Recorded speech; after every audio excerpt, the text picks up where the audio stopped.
थंडीची चाहूल लागली आहे म्हणून पौष्टिक प्रोटीनयुक्त अशी पनीर भुर्जी बनवायची ठरवली. आज मी तुम्हाला पनीर भुर्जीची रेसिपी दाखवणार आहे. ती एवढी क्रीमी आणि चटपटीत आहे की तुम्हाला खूप आवडेल. आणि त्यासोबत घरच्या घरी तंदुरी इफेक्ट देऊन केलेल्या नानची रेसिपी पाहूयात. नमस्कार, मी वर्षा.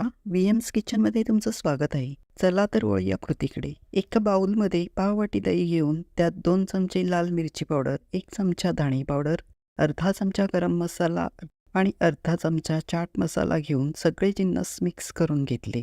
हे असं दही मसाल्यांचं मिश्रण वापरल्यामुळे भुर्जीला छान क्रीमी टेक्स्चर येतं. आणि मग त्यात 200 ग्राम पनीर किसणीने किसून घेतले. इकडे कढईत 2 चमचे बटर घालून वितळून घेतले. आता त्यात 4 ते 5 बारीक ठेचलेल्या लसूण पाकळ्या आणि बारीक चिरलेल्या 2 हिरव्या मिरच्या घालून परतून घेतल्या. मग त्यात अर्धा इंच किसलेले आलं घालून 2 बारीक चिरलेले कांदे घातले. मग त्यात अर्धा चमचा हळद घालून कांदा मऊसर आणि सोनेरी रंगावर परतून घेतला.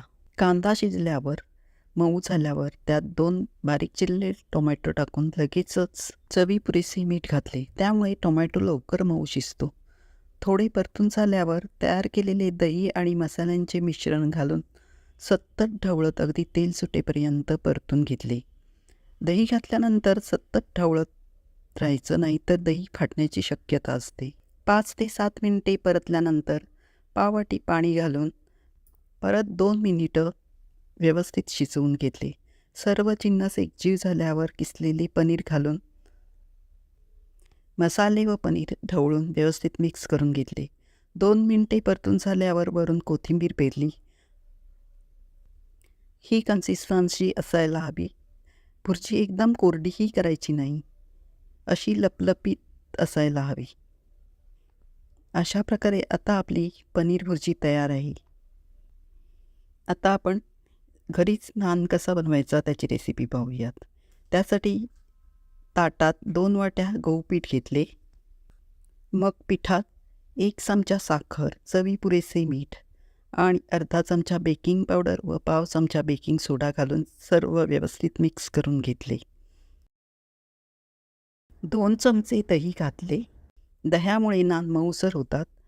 सगळे जिन्नस एकत्र करून मग त्यात 2 मोठे चमचे तेल घालून मिक्स केले. कोमट पाणी घालून पीठ मळून घेतले. पीठ जास्तही घट्टही मळायचे नाही, चपातीला मळतात तसेच मळायचे आहे.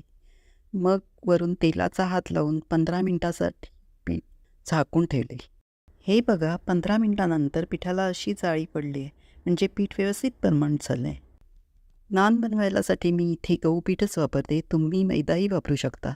मैद्याचा नान पांढरा शुभ्र दिसतो, पण गहू पिठाचे असे थोडे ब्राऊनच होतात. 15 मिनिटांनंतर आपल्याला पाहिजे त्या आकाराचे पिठाचे गोळे तयार करून घ्यायचे. साधारण 4 गोळे तयार झाले. इथे मी त्यातला 1 गोळा घेऊन लांबट आकारात ओव्हल शेपमध्ये लाटून घेतला. तुम्ही पाहिजे तर गोलही लाटू शकता किंवा तुम्हाला पाहिजे त्या आकारात लाटू शकता. मग त्यावर बारीक चिरलेला लसूण आणि बारीक चिरलेली कोथिंबीर पसरवून परत हलक्या हाताने लाटून घेतली. इकडे गॅसवर तवा गरम करून घेतला व लाटलेली चपाती हातावर उलट्या बाजूने घेऊन पाणी लावून घेतले. चपातीला पाणी लावल्यामुळे पाणी थोडे जास्तच लावायचे. पाणी लावल्यामुळे ती तव्याला चिकटते आणि मग तवा उलटा केला तरी नान खाली पडत नाही. पाणी लावलेली बाजू तव्यावर टाकली आणि मग मध्यम ते मोठ्या गॅस फ्लेमवर खालच्या बाजूने नान शेकवून घेतला. साधारण 1 मिनिटानंतर तवा हँडलला पकडून तवा चपातीसकट गॅसवर उलटा धरला. तवा गोल फिरवत सगळ्या बाजूने नान खरपूस भाजून घेतला. भाजताना मध्ये मध्ये तवा सरळ करून नीट शेकतोय की नाही ह्याची खात्री करून घेतली. परत तवा सरळ करून व्यवस्थित शेकल्यावर नानला दोन्ही बाजूने बटर लावून घेतले व नान तव्यावरून काढून घेतला. आता आपले सर्व नान बनवून तयार आहेत. पनीर भुर्जीसोबत नानची चव खूपच अप्रतिम लागते. जर तुम्हाला अशा प्रकारच्या रेसिपीज पाहिजे असतील तर या प्लेलिस्टवर क्लिक करून चॅनलला नक्की लाईक आणि सबस्क्राईब करा. तुमच्या एका लाईकमुळे चॅनलला खूप सपोर्ट मिळेल.